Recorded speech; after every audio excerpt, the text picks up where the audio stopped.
Hi అండి, అందరికీ నమస్తే. Welcome back to our channel. మనకు అతి త్వరలో రాబోతున్న వారాహి గుప్త నవరాత్రులకు సంబంధించి చాలామందికి రకరకాల సందేహాలు ఉంటాయండి. మీ సందేహాలన్నింటికీ కూడా సమాధానాలు ఈ వీడియోలో క్లియర్గా తెలియచేస్తాను. వీడియోను మాత్రం ఎక్కడా కూడా స్కిప్ చేయకుండా చూడటానికైతే ట్రై చేయండి. మనకు సంవత్సరంలో వచ్చే 4 నవరాత్రులలో ఈ వారాహి గుప్త నవరాత్రులు కూడా ఎంతో ముఖ్యమైనవండి. ఈ ఆషాఢ గుప్త నవరాత్రులలో శ్రీ వారాహి అమ్మనైతే పూజిస్తారు. ఈ గుప్త నవరాత్రులు ముఖ్యంగా తమిళనాడు సైడ్ అయితే చాలా బాగా నిర్వహిస్తారండి. మన ఆంధ్రాలో కూడా వారాహి అమ్మను పూజిస్తారు. కానీ చాలామందికి ఈ వారాహి అమ్మని పూజించాలి అంటే అనేక రకాల భయాలు, సందేహాలు ఉంటాయి. ముఖ్యంగా శ్రీ వారాహి అమ్మ గురించి తెలియని వారికి ముందుగా వచ్చే సందేహము, అసలు వారాహీదేవి అంటే ఎవరు, ఈ అమ్మను పూజించటం వలన కలిగే ప్రయోజనాలు ఏమిటి అనే సందేహం ఉంటుందండి. వారాహీదేవి అంటే శ్రీ లలితాదేవి యొక్క ముఖ్య సైన్యాధ్యక్షురాలుగా లలితాదేవికి ఎప్పుడూ కూడా ఎడమ పక్కన దర్శనమిస్తుందండి. అంతేకాదండి, లలితాదేవికి మంత్రిగా కూడా వారాహి అమ్మవారు వ్యవహరిస్తారు.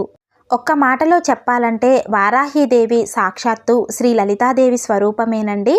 వారాహి అమ్మను ఆరాధించటం వలన ఎంతటి కష్టమైనా తీరుతుంది, శత్రుబాధలు కూడా తగ్గుతాయి, భూ సంబంధిత, చట్ట సంబంధిత, అలాగే ఆస్తి వ్యవహారాలలో చిక్కులు ఉన్నా కూడా తొలగిపోతాయి. అదేవిధంగా ఇంట్లో భార్యాభర్తల మధ్య గొడవలు ఉన్నా, మనస్పర్ధలు ఉన్నా తొలగిపోతాయండి. అమ్మ ఆరాధన ఘోరమైన కష్టాల నుండి, తీవ్రమైన అనారోగ్య సమస్యల నుండి, వ్యవసాయ సంబంధిత సమస్యల నుండి, అలాగే సంతానం లేనివారు, సంతానం కోసం బాధపడేవారు తల్లిని ఆరాధించటం వలన శీఘ్రంగా ఫలితాలను పొందగలుగుతారు. అంతటి శక్తి స్వరూపమండి శ్రీ వారాహీదేవి.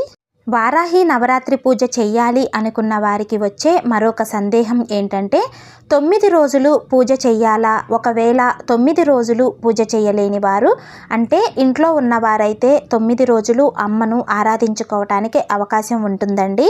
అంటే ఉద్యోగం చేసేవారు ఉంటారు కదండి, అలాంటి వారు మీకు వీలు కుదురుతుంది అంటే 9 రోజులు ఉదయం కానీ సాయంత్రం కానీ అమ్మవారిని పూజించుకోవచ్చు.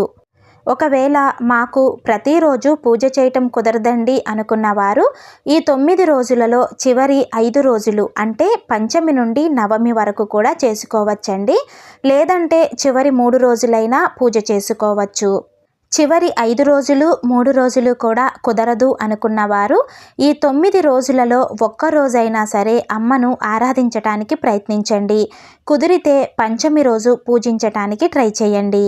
అయితే వారాహీదేవిని ఏ సమయంలో పూజిస్తే తల్లి శీఘ్రంగా అనుగ్రహిస్తుంది అంటే కనుక ఉదయం కానీ సాయంత్రం కానీ చీకటిగా ఉన్న సమయంలో మాత్రమే తల్లిని ఆరాధించాలండి. ఎందుకంటే వారాహీదేవి చీకటి దేవతగా పిలువబడుతుందండి.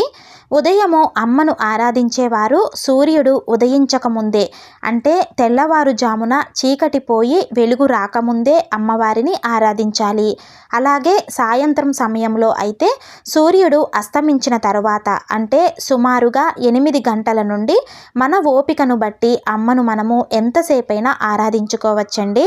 ఈ వారాహి గుప్త నవరాత్రులు అందరూ చేసుకోవచ్చా లేదా ఆనవాయితీ ఉన్నవారు మాత్రమే చెయ్యాలా అనే సందేహం కూడా చాలామందికి ఉంటుందండి. అమ్మను ఆరాధించటానికి ఎటువంటి ఆనవాయితీ అవసరం లేదండి. మన శక్తి కొలది మనకు ఉన్నంతలో తల్లిని ఎవరైనా ఆరాధించుకోవచ్చు.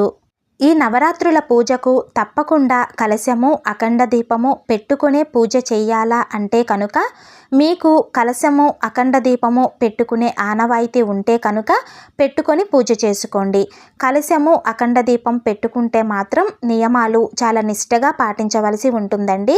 ఆనవాయితీ లేని వారు మాత్రం మామూలుగా తల్లిని ప్రతిరోజు పూజించి ఆరాధించుకోవచ్చు. అలాగే నవరాత్రుల పూజ మధ్యలో నెలసరి ఆటంకం వస్తే ఏమి చెయ్యాలి అనే సందేహం కూడా ఉంటుంది కదండి. ఒకవేళ పూజ మధ్యలో కనుక ఆటంకం వస్తే పూజకు సంబంధించినవి ఏమీ ముట్టుకోకుండా పూజా మందిరం నుండి బయటికి వచ్చేసి మిగిలిన పూజను మీ భర్త కానీ మీ పిల్లలతో కానీ పూర్తి చేపించవచ్చు. ఒకవేళ నెలసరిలో ఉన్నవారైతే 5వ రోజు స్నానం పూర్తయితేనే ఈ వారాహి గుప్త నవరాత్రుల పూజను ప్రారంభించాలి. అలాగే ఈ వారాహి నవరాత్రుల పూజను వితంతువులు, గర్భిణీ స్త్రీలు చేసుకోవచ్చా అనే సందేహం కూడా ఉంటుందండి. వితంతువులు కూడా ఈ వారాహి నవరాత్రులలో అమ్మను చక్కగా ఆరాధించుకోవచ్చు. కానీ అష్టోత్తరాలు చదువుకునేటప్పుడు మాత్రం కుంకుమతో అమ్మవారిని అర్చిస్తూ అష్టోత్తరాలు చదవకూడదండి. పూలు కానీ అక్షతలు కానీ ఉపయోగించవచ్చు. అలాగే గర్భిణీ స్త్రీలు 5వ నెల ప్రారంభం అయితే ఈ నవరాత్రి పూజ అనేది చెయ్యకూడదండి. ఎందుకంటే 5వ నెల ప్రారంభం అయితే పురిటితో సమానం అంటారు కాబట్టి 5వ నెల లోపు గర్భిణీ స్త్రీలు మీకు ఓపిక ఉంటే కనుక అమ్మవారిని ఆరాధించుకోవచ్చు. అలాగే అశౌచంలో ఉన్నవారు, ఏటి సూతకంలో ఉన్నవారు ఈ వారాహి గుప్త నవరాత్రుల పూజను ఆచరించవచ్చా అని అంటే కనుక అశౌచంలో ఉన్నవారు, ఏటి సూతకంలో ఉన్నవారు నవరాత్రి పూజను చెయ్యకూడదండి. ఈ నవరాత్రి పూజను ఆడవారు మాత్రమే చెయ్యాలా అంటే కనుక అదేమీ లేదండి. ఆడవారు, మగవారు, ముసలివారు, చదువుకునే పిల్లలు ఈ విధంగా ఎవరైనా సరే ఆ తల్లిని ఆరాధించవచ్చు. ఈ 9 రోజులు కూడా బ్రహ్మచర్యం పాటించాలా, అలాగే మాంసాహారం తినవచ్చా అనే సందేహం కూడా చాలామందికి ఉంటుందండి. ఇంట్లో పీఠం ఏర్పాటు చేసుకొని అమ్మను ఆవాహన చేసుకొని 9 రోజులు దీక్షగా పూజ చేసేవారు ఖచ్చితంగా బ్రహ్మచర్యం అయితే పాటించాలండి. అలాగే మాంసాహారము ఎవరైతే ప్రతిరోజు ఈ 9 రోజులు అమ్మను ఆరాధిస్తున్నారో వారు అస్సలు మాంసాహారం తినకూడదు. ఇంట్లో వారు ఎవరైనా తినాలి అనుకుంటే మాంసాహారము పూజా మందిరం వైపు రాకుండా చూసుకోవాలి. అలాగే ఈ గుప్త వారాహి నవరాత్రుల పూజను 1 సంవత్సరం ప్రారంభిస్తే ప్రతి సంవత్సరం కూడా ఖచ్చితంగా చెయ్యాలా అనే సందేహంతో, భయంతో కూడా చాలామంది ఈ నవరాత్రుల పూజను చేసుకోరండి. అటువంటిది ఏమీ లేదండి. మనకు ఏ సంవత్సరం కుదిరితే ఆ సంవత్సరం అమ్మను ఆరాధించుకోవచ్చు. వారాహి అమ్మను పూజించటానికి మా దగ్గర అమ్మవారి చిత్రపటం లేదండి. మరి ఎలా అమ్మవారిని ఆరాధించాలి అంటే కనుక వారాహి అమ్మవారి చిత్రపటం లేకపోయినా పర్వాలేదండి. మీ దగ్గర అమ్మవారి స్వరూపాలైన లలితాదేవి, దుర్గాదేవి, లక్ష్మీదేవి ఏ చిత్రపటం ఉన్నా పూజలో పెట్టుకొని మనసులో వారాహి తల్లిని తలుచుకొని కూడా పూజను నిర్వహించుకోవచ్చు. వారాహి నవరాత్రులను గుప్త నవరాత్రులు అని ఎందుకు అంటారు అంటే కనుక గుప్త అంటే రహస్యము అని అర్థమండి. ఈ నవరాత్రుల పూజ చేస్తున్నట్లు మనము ఎవరికి చెప్పకుండా చాలా రహస్యంగా చేసుకోవాలి. కాబట్టి వీటిని గుప్త నవరాత్రులు అని పిలుస్తారండి. ఈ గుప్త నవరాత్రుల పూజ చేస్తున్నట్లు ఎవరికైనా చెబితే పూజ చేసిన ఫలితము ఉండదు అంటారండి. కాబట్టి ఈ నవరాత్రుల పూజ చేస్తున్నట్లు ఎవరికి చెప్పకూడదు. నవరాత్రుల పూజలో అమ్మవారిని షోడశోపచారాలతో పూజించాలి కదా. మరి షోడశోపచార మంత్రాలు రాని వారు అమ్మను ఏ విధంగా ఆరాధించాలి అంటే కనుక షోడశోపచార మంత్రాలు రానివారు అమ్మకు పంచోపచార పూజ చేసుకోవచ్చండి. పంచోపచార పూజ అంటే అందరికీ తెలుసు కదండి.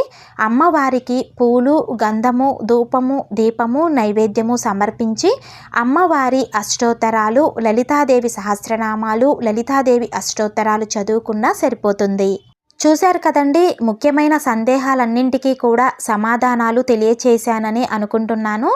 ఈ వీడియో మీకు యూజ్ అవుతుందనే అనుకుంటున్నానండి. వీడియో నచ్చితే కనుక తప్పకుండా లైక్ చేసి షేర్ చేయండి. ఇలాంటి మరిన్ని ఆధ్యాత్మిక వీడియోస్ కోసం మన ఛానల్ని తప్పకుండా సబ్స్క్రైబ్ చేసుకోండి. శ్రీమాత్రే నమః.